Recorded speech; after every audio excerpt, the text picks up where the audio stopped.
Some of those challenging times in my life were when I pushed through, or some of the most joyful times in my life were when I pushed through challenges.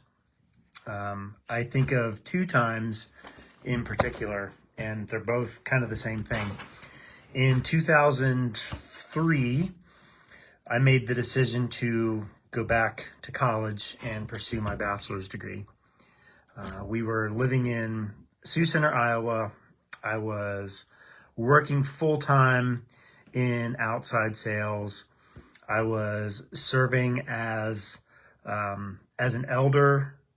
We were on an elder search team for a year in our church, which means I was functioning as an elder in the church there in Lamar's. I was also the volunteer youth pastor at a church. Did I say I had a family with three children who were growing up? And amidst all of that, I decided to go back to school. And basically what that looked like, what my calendar looked like, what my week looked like, was Monday to Friday. I would go to work. I'd have to work from 8 to 5. I would get home and we would have dinner together. We would go in our backyard and we would play Foursquare as a family for half an hour, 45 minutes. It was awesome. Loved it. And then I would retreat into our home office and do schoolwork. And often that was reading and writing and responding to bulletin boards. That was how we did school back then online. And that was generally until 10:30, 11 o'clock every night. And then I would wake up the next day and it would be the exact same thing.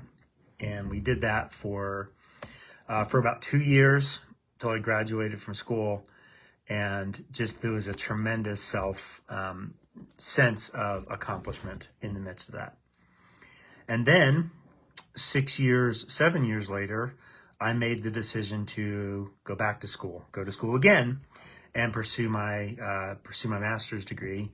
And it was a little different. At that point, we still had 3 kids. They were all older, of course. So they were a little bit more they were a lot more self-sufficient. But I still had a job. At this point, I was working at the church as a pastor of family ministries in Cedar Rapids, Iowa, and married, and all of those same things. So the nice thing is, at this point in my life and in my career, I was allowed to do schoolwork when I was at work because it pertained to what I was doing for my employment at the church. But there were a lot of nights where I would come home from work. We would have a meal together as a family. We would do some sort of family activity. And then I would hop on my laptop and do schoolwork until 10:30 or 11 o'clock at night. The reason that there was such a sense of accomplishment through that is because I was doing the thing that God had for me. And there was no way to avoid the hardship and the challenge of that and do what God wanted me to do. Does that make sense?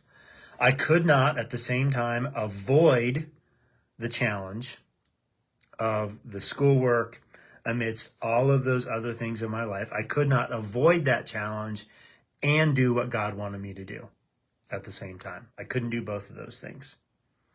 So I had to fulfill the purpose and the mission and do what God wanted me to do, which was full-time family, full-time job, go to school full-time.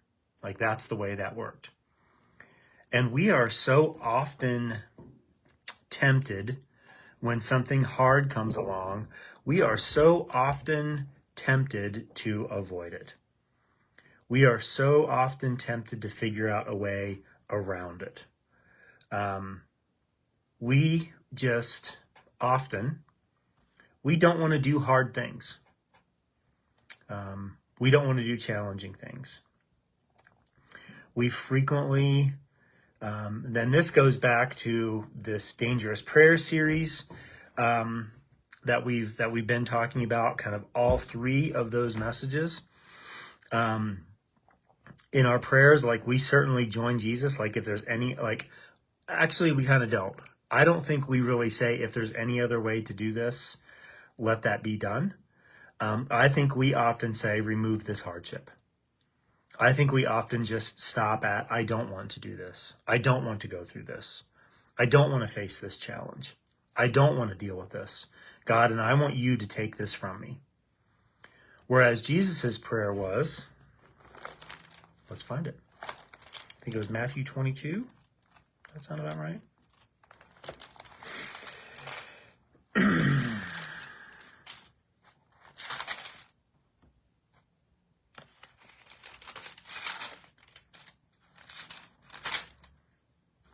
What was it, Matthew 22? Let this cup of suffering be taken away from me, yet I want your will to be done, not mine. That's Matthew 26. See, our prayer usually is, let this cup of suffering be taken from me. Like, we just don't want to deal with it. But Jesus took that further. He said, yet I want your will to be done, not mine. I would encourage you that there is joy in challenge. I would encourage you that there is a sense of peace, a sense of hope that comes when we go through the challenge that has been set before us, and we come out on the other side because of what Christ has done, because of the strength that God has provided for us. What I want to challenge and encourage you to do is stop looking for a way out of your problems. I'm not saying be a glutton for punishment. I'm not saying you should suffer abuse. I'm not saying any of those things. What I'm saying is remembering that God's purpose for us is to be holy. Remembering that we grow in our endurance through hardships. There's probably something more going on in our challenges and our hardships than what we would like to give it credit for. And you will only be holy when Christ makes you holy, and often he's going to use any means necessary to make you holy. My hope and my prayer for you is that you will see that there is joy in suffering. Because of what Christ has done, because of what Christ endured on our behalf, there is joy in suffering. So many of the things that we face, that we simply try to get out of, and when we do get out of them, so many of the things that we face are designed to bring us closer to Christ. And because we so often go to avoid hardship, we miss out on the joy that God has for us. We miss out on the holiness that God has for us. We miss out on the peace that God has for us. We miss out on the strength that God has for us. And I just want to encourage you to stop trying to avoid hardship. Press into it. Call upon God. Desire to do his will rather than yours. And in that, you will find joy. You will find peace. You will find strength. Love you. Praying with you. Praying for you.